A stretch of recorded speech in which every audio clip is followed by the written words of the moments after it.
Biggest reasons believers continue to struggle with sin after they've been saved is that they're attacking the problem at the wrong level. When you experience sin in your life, it occurs at the behavioral level, right? Sin is an outworking that you exhibit in your behaviors and observe in your environment. But your behaviors don't originate at the behavior level, right? Your behaviors actually originate somewhere else in the mind, further up the chain. They're carried out in your body, they're carried out in your behaviors, but they don't originate there. So while you can resist sin at the behavioral bodily level, you cannot resolve sin at the bodily level. Here's what I mean. Einstein said that you cannot solve a problem at the level at which the problem was created, basically suggesting that in order to solve a problem, you have to get to a higher view or a higher vantage point.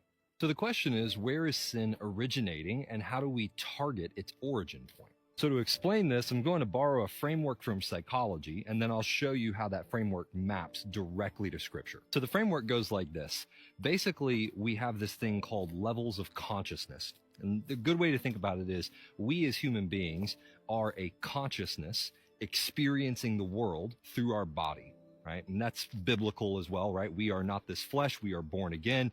Everything indicates that there's a version of ourselves that is experiencing things through these different means and mechanisms that God has designed us with. So when you think about it in that way, that means that we are conscious of certain things, but we are not as conscious of everything. So think about subconscious versus conscious, right? I'm conscious of the fact that I am breathing, the fact that I'm walking, the fact that I'm moving my hands around.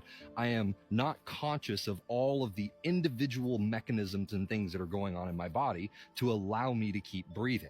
Now, I might be able to, if I really concentrate and focus, I might be able to become more conscious of those things, but we eventually reach a certain point where it's subconscious and I can't consciously tap into those levels. So what this reveals to us is that there is a hierarchy of consciousness. There are things that I am more conscious of than other things.